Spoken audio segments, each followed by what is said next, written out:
Okay, so we're now standing outside Masmuk Fortress. I'm not sure if we're allowed to video inside, but we should be able to take some photos. So let's check the place out. So this is the interior.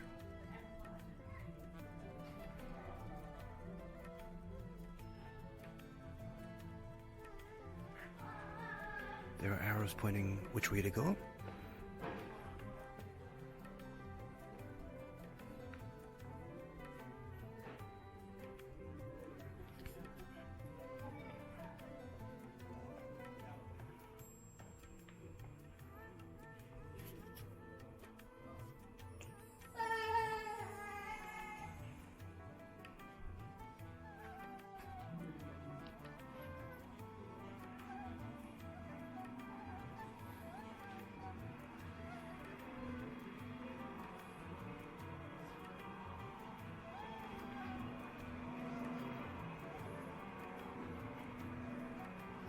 This is called a Khanjar. It's a dagger that you find in Gulf states, including Oman. I actually just bought one from Souq Thumairi. Didn't get a chance to film at the Souq because I wasn't comfortable filming there. But I will show you all the dagger that I bought once we're back at the hotel. So you see here, very interesting, and again, as with the National Museum, similar to Diraiya, the design.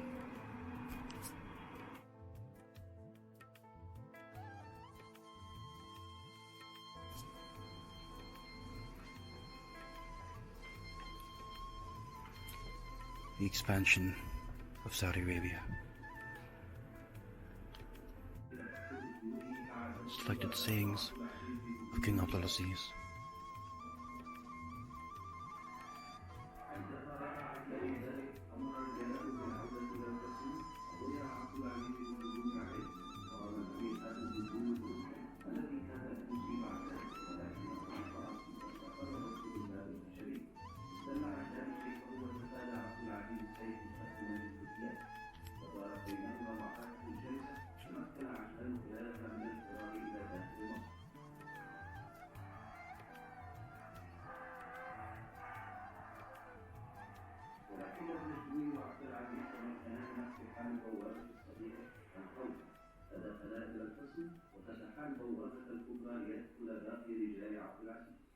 So clearly the idea that the Saudi state was driven by the Quran and driven by faith in God.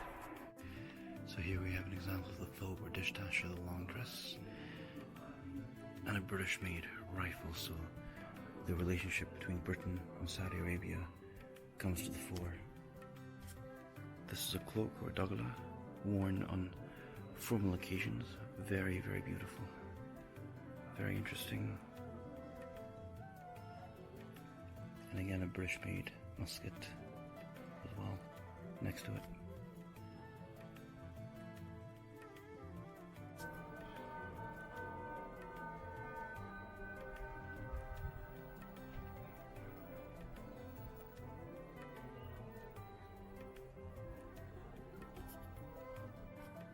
This is a photo of the Riyadh Souq in 1937.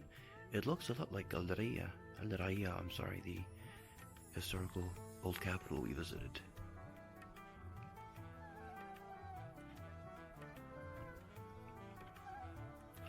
Safat Square and the governing palace, 1943. An old souk here, again 1943. So photos of more modern Saudi Arabia.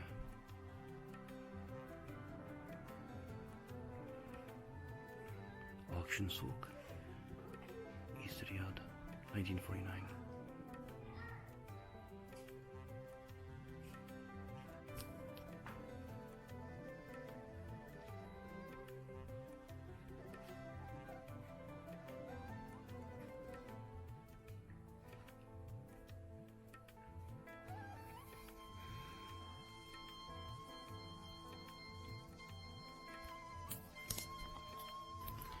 Various people have visited the museum.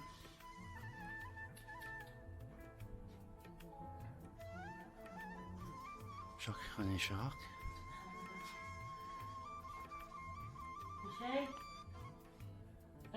Sultan of Brunei, Michael Jeffrey of Australia, and King Juan Carlos I of Spain as well have been here, along with members of the Saudi royal family, of course. Various rifles on display.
Here we have an exhibition, photographs of different palaces across the kingdom, Al-Murabba in Riyadh, the King Abdulaziz Historical Center in Riyadh as well, also known as the Mud Palaces, Shubra Palace in Taif. Taif is in the Mecca region, it's after Mecca if you were to drive there. Al-Uqair Customs Building, the eastern region. And then Amara Palace in Najran. Qisla building in Hale. That actually reminds you of the Red Fort in Kuwait that I visited last year. In Jeddah, a development concept for the King Abdulaziz Palace.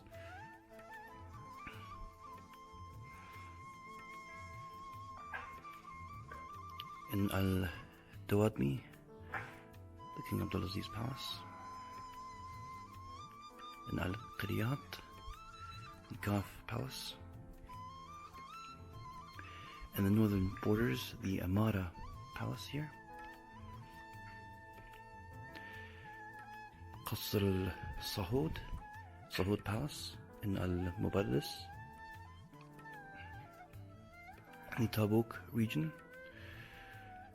we have the Souq Fort, and further palaces here, Qasr al-Amara Palace in the Tabuk region as well, in Umluj.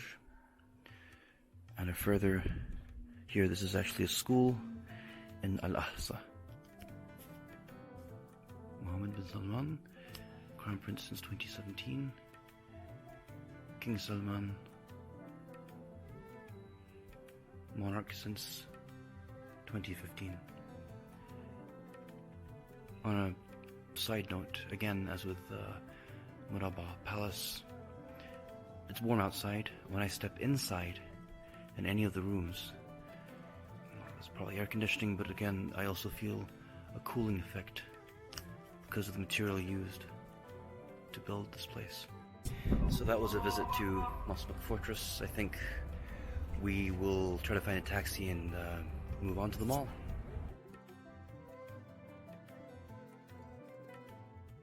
So hello again, warm good evening. I wanted to show some of the items I purchased at the Souq Thumairi, or Al-Thumairi Souq. When I finally got there, it took a while to find, but the issue with the Souq is it's very local, which is not necessarily a bad thing, but it's next to more than one government building. There are police officers there. I wasn't comfortable filming, so I didn't bother. But I'd like to show you all what I ended up purchasing.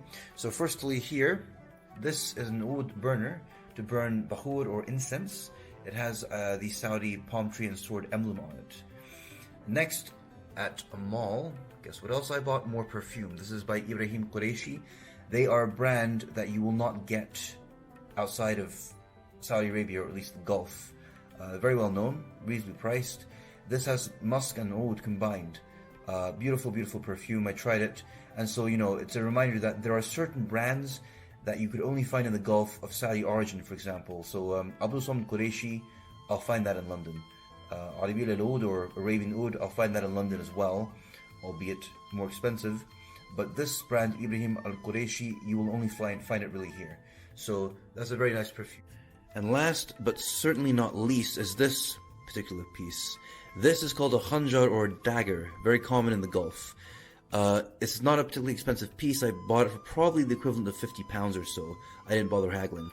But this is a dagger that is worn with a belt in the center of your stomach, and it's often worn for ceremonial purposes. Now, a local explained to me that there are several types of daggers. There's also another one that is worn behind your shoulder. And he also said, quite interestingly enough, he explained to me that the Khanjar or the dagger of this type is not found in the Riyadh per se. It's being sold, of course, to tourists, but really this is common to other regions in Saudi Arabia. I want to also point out something. This particular dagger, for those of you who know Oman, you will recognize the emblem here. This is not the emblem of Saudi Arabia. This is the emblem of Oman, which is close to Saudi Arabia, where their Khanjar or the silver dagger is also very common. So what I have actually purchased was probably imported from Oman. It is Omani as opposed to Saudi, but it's still a nice piece. I was very happy with it. I'm glad I purchased it. It's going to make a great conversation piece. And so I'm not sure if I'm going to bother looking for a quote-unquote Saudi dagger. I'm not sure if there's a major difference, but I recognized the gold emblem immediately as being from Oman. So very, very interesting piece. It was a good day. So what I'm also going to try to do is to carefully open the piece. So you see here, this is the blade. It's curved. This is the typical Khanjar or dagger. So I'm going to be very careful with it. But you can see, it's a sharp piece, very ornate as well, very beautiful. So I'm very, very glad that I was able to purchase one of these on my first trip to Saudi Arabia. It is definitely going to be, at least in my opinion, it will definitely be a conversation piece for visitors to our home. So we come to the last item of the evening, if you like. I was at the Riyadh Gallery Mall, and they have jewelry in silver only for men, because in many Muslim countries, men just don't wear gold. It's seen as haram or feminine. So they do pieces in silver, and I purchased what I feel is a very beautiful ring. This is sterling silver with a faceted but rough stone. They do use in the Arab world, including in Turkey, for men, they use, for example, emeralds, opal, and rubies, but they are rough cuts, or they are uncut, if you like. So this is, I'm not sure if it is ruby, but it certainly looks like it is meant to be a faceted piece that doesn't sparkle the way a clean ruby would. But what I love about this piece is, the attention to detail, the little patterns on the side. Very, very beautiful piece. I'm really happy that I found this gem. It's not the heaviest ring I've ever owned, but it is a nice ring to have, and it will certainly complement my ring collection. I also collect rings from Turkey. My other ring, I have one in gold by Altınbaş. It's a particular Turkish brand, which is in the shape of a turban to emulate the turbans worn by the Ottoman elite during the period of the Ottoman Empire. So definitely a piece I'm happy to add to my collection.